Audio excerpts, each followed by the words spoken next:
हरे Krishna, good evening everyone. Actually आज मैं train में ट्रैवल कर रहा हूँ, तो नेटवर्क काफ़ी अनस्टेबल है। तो डेफिनेटली अगर हम आज श्रील प्रभुपाद लीलामृत का सेशन रखेंगे तो किसी को कुछ समझ में नहीं आएगा। It will be a very bad experience for all of us. तो इसीलिए मैं ये रिकॉर्डिंग भेज रहा हूँ।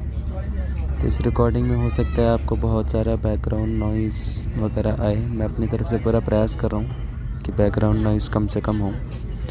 फिर भी कुछ ना कुछ तो आएगा ही। ट्रेन में आसपास और भी लोग हैं, लेकिन आप सभी से अनुरोध है, कृपया ध्यानपूर्वक आप श्रवण कर सकते हैं और खुद को ले जा सकते हैं 60-70 साल पहले, जब श्रील प्रभुपाद भारत में संघर्ष कर रहे थे भक्ति का प्रचार करने का। अकेले क्यों? क्योंकि उनके गुरु ने आदेश दिया था, सिर्फ उस एक आदेश को पूरा करने के लिए। ऐसे भी नहीं कि उनके गुरु उनके सामने खड़े होकर उनको बार बार बोल रहे हैं कि करो करो, नहीं।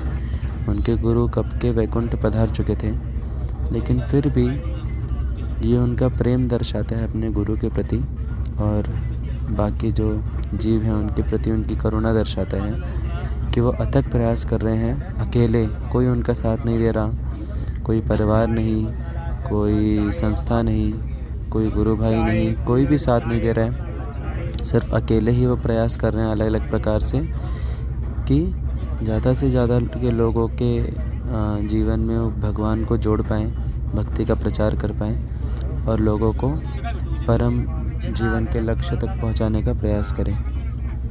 तो इसी प्रयास के दौरान अभी वो झांसी में है, और झांसी में उन्होंने लीग ऑफ डिवोटीज़ नाम की एक संस्था बनाने का प्रयास किया, जिसको हिंदी में बोलते हैं भक्तों का संघ।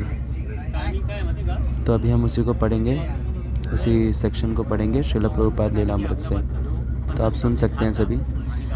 अगर किसी को पॉसिबल है तो वो vedabase.io करके वेबसाइट है ऑनलाइन, उस पर जाके श्रील प्रभुपाद लीलामृत पुस्तक है, उसकी सॉफ्ट कॉपी को भी ओपन कर सकते हैं, वॉल्यूम 1 को। तो उसमें 7वां चैप्टर अभी हम पढ़ रहे हैं, तो अभी पढ़ना शुरू करेंगे। दिसंबर और जनवरी के दौरान अभय ने भक्तों के संघ का चार्टर तैयार किया। वे अपने आध्यात्मिक गुरु के उदाहरण का अनुसरण करते हुए व्यापक प्रचार प्रसार शुरू करना चाहते थे। जैसे ही उन्होंने अपने लक्ष्यों को लिखित रूप में स्थापित करना शुरू किया, परियोजना तुरंत झांसी से परे, भारत से परे भी फैलने लगी। बेशक भक्तों का संघ झांसी के युवाओं के लिए था, वे पहले से ही इसमें काफ़ी रुचि दिखा रहे थे, लेकिन अभय के चार्टर में केवल शाम की कक्षाओं और कीर्तन का ही वर्णन नहीं था। यह एक व्यापक योजना थी जिसमें समाज के 4 वर्गों ब्राह्मण, क्षत्रिय, वैश्य और शूद्र का वर्णन था, और एक विश्वव्यापी धार्मिक आंदोलन को समायोजित करने की विस्तृत योजनाएं शामिल थीं। इस चार्टर में भावी सदस्यों के लिए एक परिवेक्षा अवधि निर्धारित की गई थी। इसमें आध्यात्मिक दीक्षा का वर्णन किया गया था। इसमें व्यक्तिगत सदस्यों और लीग के बीच आर्थिक आदान प्रदान की व्यवस्था की गई थी। इसमें उपदेशकों के लिए आवास प्रदान करने की व्यवस्था की गई थी, और इसमें निषिद्ध गतिविधियों को परिभाषित किया गया था। महिलाओं के साथ अवैध संबंध, मादक पदार्थों का सेवन, वनस्पति जगत पर सख्ती से नियंत्रित आहार के अलावा अन्य आहार, जुआ और अनावश्यक खेल या मनोरंजन गतिविधियाँ। लखनऊ में रजिस्ट्रार के पास अपनी लीग स्थापित करने के लिए अभय को लीग के सदस्यों द्वारा हस्ताक्षरित एक संविधान ज्ञापन की आवश्यकता थी। इस दस्तावेज में, जिसमें समाज के उद्देश्यों को सूचीबद्ध किया जाना था, अभय ने अपने आध्यात्मिक गुरु के मिशन को जारी रखने के अपने दृष्टिकोण को व्यक्त किया। गौड़िया मठ के विघटन के बाद नए मठों की स्थापना करने वाले अपने गुरु भाइयों की तरह अभय गौड़िया संप्रदाय की एक नई शाखा की स्थापना कर रहे थे, जिसे भक्तों की लीग कहा जाना था। वे केवल कुछ इमारतों पर स्वामित्व का दावा नहीं कर रहे थे, वे एक कृष्ण चैतन्य समाज की स्थापना कर रहे थे, जो एक विश्वव्यापी आंदोलन में विस्तारित होगा। इनके इरादे स्पष्ट रूप से संकीर्ण नहीं थे, बल्कि विश्व भर में आध्यात्मिक विकास के केंद्र स्थापित करने की दिशा में निर्देशित थे। अभय ने लिखा, भगवान चैतन्य ने परम ईश्वर तक पहुंचने की दिव्य प्रक्रिया का खुलासा किया और उनकी शिक्षाओं में मानवीय तर्क के दृष्टिकोण से कुछ भी निरर्थक नहीं लगता और न ही मानव एवं सभ्य जगत द्वारा भी स्वीकृत किसी भी धर्म के विरुद्ध कुछ है। लीग के लक्ष्यों को गिनाते हुए उन्होंने विश्व के सभी भागों में केंद्र खोलने को शामिल किया। इस प्रकार लीग को शिक्षा संस्कृति के माध्यम से आध्यात्मिक विकास के लिए एक अंतर्राष्ट्रीय संगठन के रूप में स्थापित किया। साथ ही सभी राष्ट्रों, पंथों और जातियों के सदस्यों की भर्ती भी की। लीग कई भाषाओं में साहित्य प्रकाशित करेगी और बैक टू गॉडेड नामक एक मासिक पत्रिका छापेगी। तो यहाँ पे हमें श्रील प्रभुपाद की विचारधारा देखने को मिल रही है कि वो सिर्फ एक पूजा पाठ वाली संस्था या कथा या कीर्तन वाली संस्था नहीं खोल रहे थे, वो पूरा एक समाज तैयार कर रहे थे और उसमें जो संस्कृति है वो दे रहे थे। क्योंकि मंदिर और जो संस्था है वो इमारतों से, ईंटों से नहीं बनती है, वो बनती है मूल्यों से, और जो कल्चर है, संस्कृति है, उससे बनती है। तो संस्कृति सबसे इम्पोर्टेंट चीज़ है। तो यहाँ पे हमें देखने को मिल रहा है कि श्रील प्रभुपाद का जो मैनेजमेंट स्किल है वो कितना तगड़ा है। मतलब वो हर चीज़ एकदम प्रैक्टिकल सोच के पूरा एक स्टेप बाय स्टेप पूरा एक संस्था का निर्माण कर रहे हैं यहाँ पे। तो बहुत ज़रूरी है कि आज के ज़माने में कि कोई भी चीज़ को सिस्टमैटिकली प्रॉपर मैनेजमेंट के साथ एक संस्था के अनुगत रह के किया जाए तो उसका इम्पैक्ट ज़्यादा पड़ता है। और यही चीज़ श्रील प्रभुपाद ने अपने गुरु महाराज श्रील भक्ति सिद्धांत सरस्वती ठाकुर से सीखी थी और इसी को उन्होंने आगे बढ़ाया। और जो भक्ति के जो तत्व हैं, सनातन धर्म के जो तत्व हैं, वो किसी एक श्रद्धा पे आधारित नहीं है। ऐसा नहीं है कि वो सिर्फ हिंदुओं के लिए है, मुस्लिमों के लिए, क्रिश्चियन के लिए है, वो पूरे दुनिया के लिए है। इवन मानवता से भी बढ़ के हर एक जीव के लिए ये जो भक्ति का है, भक्ति के जो मूल्य हैं, ये हर एक जीव के ऊपर अप्लाई होते हैं, इवन जानवरों के ऊपर भी। अगर पेड़ पौधे भी, उनको भी अगर हरे नाम सुनने को मिलता है, भगवान का नाम सुनने को मिलता है, किसी न किसी प्रकार से प्रसाद उनको खाने को मिलता है, जानवरों को, पेड़ों को, तो इवन उनकी भी भक्ति में प्रगति होती है। तो ये जो तत्व है भक्ति का, ये एक विज्ञान है जो कि हर एक व्यक्ति के लिए अप्लाई होता है, ना ही सिर्फ भारतीयों के ऊपर, ना ही सिर्फ ब्राह्मणों के ऊपर या हिंदुओं के ऊपर। ये सभी के लिए है, पूरे मानव समाज के लिए, बल्कि पूरे देवी देवता, असुर, जानवर, पेड़ पौधे सबके लिए अप्लाई होता है। That's why it is a science. तो आगे बढ़ेंगे। अभय ने अपने मेमोरेंडम ऑफ एसोसिएशन के लिए आवश्यक हस्ताक्षर प्राप्त कर लिए। इसके बाद वह ट्रेन से लखनऊ गए और 4 फरवरी को 50 रुपये जमा करके अपना आवेदन दाखिल किया। फिर वह झांसी लौट आए। राधा मेमोरियल स्थित अपने कमरे में अभय प्रतिदिन सुबह 4 बजे उठते और अपने युवा पड़ोसी प्रभाकर मिश्रा को जगाते। 4 से 5 बजे तक अभय लेखन करते। 5 बजे वे अंतिया ताल क्षेत्र में टहलते। 5:30 बजे स्नान करते और फिर 7 बजे तक माला जपते, हरे कृष्ण का जाप करते। 7 बजे वे चैतन्य चरितामृत या श्रीमद् भागवतम पर प्रवचन देते। हालांकि प्रभाकर मिश्रा ही आमतौर पर एकमात्र श्रोता होते थे।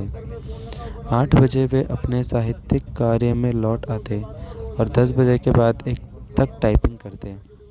फिर भोजन की तैयारी शुरू करते। दोपहर में वे अक्सर झांसी में घूमते, लोगों से मिलते और उपदेश देते और भक्तों के संग में शामिल होने के इच्छुक लोगों की तलाश करते। शाम के समय वे 7 बजे तक लेखन करते, फिर कीर्तन और प्रवचन की तैयारी करते, जो वे शहर के विभिन्न स्थानों में से किसी एक पर आयोजित करते। यह इस बात पर निर्भर करता था कि उन्हें कहाँ आमंत्रित किया गया है। हालांकि अभय के पास बैक टू गॉडहेड को जारी रखने के लिए पैसे नहीं थे, फिर भी उनके प्रचार का एक प्रमुख हिस्सा निबंध लिखना था, चाहे वो तुरंत प्रकाशित हों या नहीं। उन्होंने लगभग 24,000 शब्दों का एक लंबा निबंध लिखा, जिसका शीर्षक था ईश्वर का संदेश। उन्होंने भगवत गीता की शिक्षाओं, विशेष रूप से सांसारिक समस्याओं पर उनके प्रभाव पर आधारित कई अध्याय भी लिखे और रूप गोस्वामी के भक्ति रसामृत सिंधु का संक्षिप्त अध्ययन साइंस ऑफ डिवोशन भी लिखा। तो यहाँ पे एक चीज़ बहुत अचंभे वाली है कि श्रील प्रभुपाद रोज़ कथा करते थे, रोज़ क्लास देते थे भगवत गीता, भागवतम, चैतन्य चरितामृत पे, लेकिन उसमें लोग कितने रहते थे? ऐसे नहीं कि 50 लोग, 100 लोग, 1000 लोग, एक व्यक्ति रहते थे मैक्सिमम टाइम। हर समय ऑलमोस्ट एक व्यक्ति रहते थे, मतलब कभी कभी एक की जगह 2-5 ऐसे भी लोग हो जाते होंगे। तो सोचिए, ऐसा व्यक्ति, ऐसे आचार्य जिन्होंने पूरे विश्व भर में प्रचार किया, आगे चल के उनके हज़ारों उनके फॉलोअर्स और शिष्य बने, उनको शुरुआत कैसे करनी पड़ी? सिर्फ एक व्यक्ति को क्लास देके, वो भी कितना सीरियस है कुछ पता नहीं। तो इससे ये चीज़ पता चलती है कि जब हम अपने गुरु का आदेश का पालन करते हैं या फिर अपने जीवन को आध्यात्मिक मूल्यों के ऊपर आधारित करते हैं, तो हमारे आसपास की जो परिस्थिति है वो उतनी मायने नहीं रखती, कि हमें सिर्फ एक ही चीज़ से मतलब है कि मुझे आदेश का पालन करना है। बाकी कुछ हो ना हो, सफलता मिले असफलता मिले, हाँ परिस्थितियाँ मेरा साथ दें या ना दें, जो भी समस्याएं आएँ या फिर बहुत कंफर्ट्स आएँ, कुछ मैटर नहीं करता। मेरे लिए एक ही चीज़ मैटर करती है कि गुरु का आदेश पालन करना है। So this gives a higher purpose to our activities, जो कि बाहर की परिस्थितियों पे आधारित नहीं है। तो अगर हम बाहर की परिस्थितियों पे आधारित नहीं रहेंगे तो हम बाहर की परिस्थितियों से हम विचलित भी नहीं होंगे। तो ये एक बहुत अच्छा सीख मिलता है हमें श्रील प्रभुपाद से, कि अगर हमें अपने आसपास की परिस्थितियों से विचलित नहीं होना है तो उसके लिए हमारे जीवन में एक हायर पर्पस होना चाहिए, और वह हायर पर्पस है गुरु का आदेश पालन करना, भगवान का आदेश पालन करना, और इसी को बोलते हैं सेवा। कोई भी कार्य, कोई भी एक्टिविटी अगर हम गुरु, भक्तों या भगवान की प्रसन्नता के लिए करते हैं, उनके आदेशानुसार करते हैं, तो फिर उसको बोलते हैं सेवा। और सेवा में सफलता या परिस्थिति मैटर नहीं करती, सेवा में कंफर्ट, सुविधा मैटर नहीं करती। सिर्फ एक ही चीज़ मैटर करती है, वो है हम कितना सिंसियरली, कितना प्रामाणिकता से प्रयास कर रहे हैं, क्योंकि अल्टीमेटली भगवान हमारे प्रयासों को देखते हैं। तो इसका एक बहुत अच्छा एग्जाम्पल श्रील प्रभुपाद यहाँ पे सेट कर रहे हैं। तभी हम आगे पढ़ेंगे। अच्छा, यहाँ पे और एक चीज़ हम देख सकते हैं कि कुछ भी स्थितियाँ आ रही थी, परिस्थिति आ रही थी, उसमें श्रील प्रभुपाद ने एक चीज़ कभी नहीं छोड़ी, वो थी निबंध लिखना। क्योंकि उनके गुरु ने उनको जो आदेश दिया था उसमें प्रमुख ये था कि जब भी आपको पैसा मिले, जब भी आपको समय मिले, आप कृष्ण भावनामृत के ऊपर आप लेख लिखिए, आप निबंध लिखिए, आर्टिकल्स लिखिए। तो इसीलिए क्योंकि उनका जीवन अपना पूरा गुरु के प्रति समर्पित था, तो वो अपनी तरफ से प्रचार करने का प्रयास कर रहे थे, और उसमें सबसे इम्पॉर्टेंट एस्पेक्ट था लेख लिखना, निबंध लिखना। तो उसको उन्होंने निरंतर रूप से जारी रखा। तो ऐसा हमारे आचार्यगण बताते हैं कि जब भी हम अपने गुरु का आदेश पालन करने का प्रयास करते हैं तो उस आदेश के साथ ही गुरु की शक्ति भी हमें मिलती है। तो भले ही हमें बाहर से आगे अभी तो कुछ भी नहीं है, आगे हमें और देखने को मिलेगा कि कितना ज़्यादा संघर्ष होता है श्रील प्रभुपाद को। तो इन सब संघर्ष के बीच में हमको लगेगा कि ऐसा कैसे पॉसिबल है कि एक व्यक्ति इतना कुछ कर सकता है, इतना संघर्ष कर सकता है। तो हमें बाहरी रूप से दिख रहा है, लेकिन श्रील प्रभुपाद को प्रेरणा कहाँ से मिल रही है? वो मिल रही है अंदर से। उनके गुरु उनको प्रेरणा प्रदान कर रहे हैं, परमात्मा उनको प्रेरणा प्रदान कर रहे हैं, शक्ति प्रदान कर रहे हैं, क्योंकि वो सिंसियरली, प्रामाणिक रूप से गुरु का आदेश पालन करने का प्रयास कर रहे हैं। तो यही शक्तिपात हम भी एक्सपीरियंस कर सकते हैं अपने जीवन में, जितना ज़्यादा हम भगवान की सेवा करते हैं, जितना ज़्यादा हम गुरुजनों के आदेशानुसार अपने जीवन को हम नियंत्रित करते हैं, उतना ज़्यादा हमें भगवान की और भक्तों की जो कृपा है वो प्राप्त होगी, और उतना ज़्यादा हमें अपने हृदय में इस शक्ति का अनुभव हो पाएगा, जो दिव्य आध्यात्मिक शक्ति जिसको बोलते हैं। तभी आगे पढ़ेंगे। 16 मई 1953 को अभय ने भक्त संघ के भव्य उद्घाटन समारोह का आयोजन किया, जिसमें सुबह से शाम तक निरंतर पाठ, कीर्तन और प्रसाद वितरण हुआ। भवन को पत्तों, फूलों और मिट्टी के कई जलपात्रों से सजाया गया था। शाम को जब सबसे अधिक लोग उपस्थित थे, अभय ने भगवत गीता के 9वें अध्याय से राजगुह्य योग पर प्रवचन दिया। प्रभाकर मिश्रा ने अग्नि यज्ञ किया और कई ब्राह्मणों ने ब्रह्म संहिता के मंत्रों का जाप किया। अतिथियों को 16 पृष्ठों का एक विवरणिका दिया गया, जिसमें अभय का संघ की आवश्यकता पर निर्बंध और उसके उद्देश्यों को स्पष्ट करने वाले चार्टर का एक अंश शामिल था। इस पर हस्ताक्षर थे ओम तत्सत अभय चरणारविंदो भक्ति वेदांत संस्थापक और सचिव। झांसी के लोगों के लिए यह उद्घाटन एक सुखद और शुभ अवसर था, और शाम को अभय के व्याख्यान के लिए सैकड़ों लोग एकत्रित हुए। लीग के संस्थापक सदस्य और झांसी के दैनिक समाचार पत्र के संपादक डॉक्टर शर्मा ने पहले ही इस कार्यक्रम का प्रचार कर दिया था और अगले दिन के लिए एक लेख की योजना बना रहे थे। गौड़िया पत्रिका ने भी उद्घाटन की खबर प्रकाशित की। स्थानीय ये लेखक है, ये गौड़िया पत्रिका में जो खबर थी वो अभी हम पढ़ेंगे।